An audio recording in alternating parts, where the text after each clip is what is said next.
Առաջարկ Հայաստանին նախաձեռնության շրջանակում Հայաստան-Արցախ համահայկական երիտասարդական միության գրասենյակում տարբեր ոլորտների հեղինակավոր փորձագետների հետ հանդիպումների շարքը շարունակվում է։ Այս անգամ երիտասարդները հյուրընկալել էին ֆիլմարտադրողների համահայկական ֆեդերացիայի խորհրդի նախագահ, կինոռեժիսոր, պրոդյուսեր Հովհաննես Գալստյանին։ Թեման հայկական ֆիլմարտադրությունն է, խնդիրներն ու համաշխարհային կինոն։ Հայկական կինոյի զարգացման խնդիրները բազմաթիվ են։ Կինոռեժիսորը ներկայացնում է քայլեր, թե ինչ պետք է անել, որ ֆիլմարտադրությունը մեր երկրում դառնա շահութաբեր։ Պետական կառավարման մոդելում կինոյի մենք առաջարկում ենք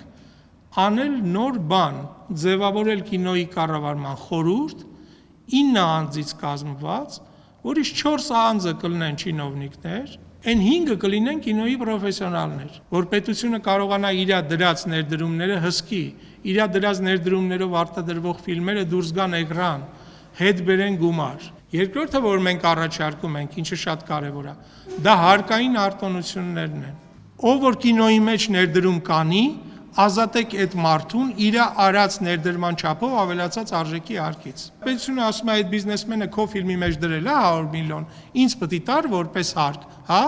ուրեմն ինքը դրել է քո ֆիլմի մեջ, շատ լավ, այդ իմ ներդրումն է քո ֆիլմի մեջ։ Պետությունը դառնում է փայատեր, շնորհիվ ինվեստորի։ Երրորդ առաջարկը ձևավորել ֆիլմ հանձնակատարի ինստիտուտ, որը Հայաստանը կներկայացնի միջազգային շուկայում, ներգրավելով ներդրումային հոսքեր։ Վրաստանը արեց այդ նույն բանը, 6 տարվա մեջ մոտ 35 միլիոն եվրո ներդրում եղավ վրացական կինոյի մեջ, շնորհիվ Վրաստանում արված միջազգային նկարահանումների։ Չորրորդ բանը, որ մենք առաջարկում ենք, դա բյուջետային, պետական ֆինանսավորման բյուջետային կինոթատրոնների ցանցի ձևավորումն է։ Եթե դուք արտադրում եք կինո, դուք պետք է ունենաք կինոթատրոն։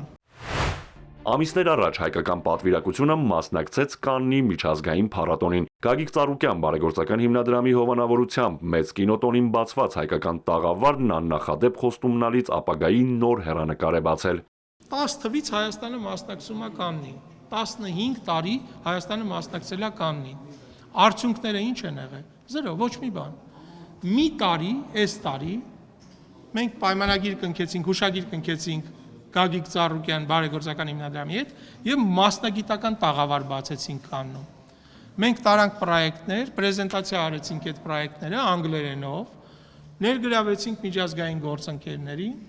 2 հատ պայմանագիր տեղում կնքեցինք, մինչև հիմա դա դարել է 4 հատ ֆիլմի համատեղ արտադրության պայմանագիր ենք։ Հայկական կինոյի պատմությունից մինչև մեր օրեր երիտասարդները բազմաթիվ հարցեր ունեն կինոռեժիսորին։ Ցուցադրող ընկերությունը ասում է ժողովուրդը էս ա ուզում, դրա համար էդ եմ ցույց տալի, ժողովուրդն էլ ասում է էդ են ցույց տալի, դրա համար էդ եմ նայում։ Սա շատ վատ, փակ շղթա է։ Իշխանությունը պետք է հետևի, որպեսզի գռեհիկությունը չբարձրանա էկրան։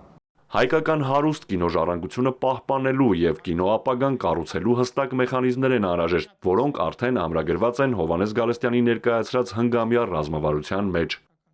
Արթուր Հակոբյան, Հարություն Հովսեփյան, Էպիկենտրոն։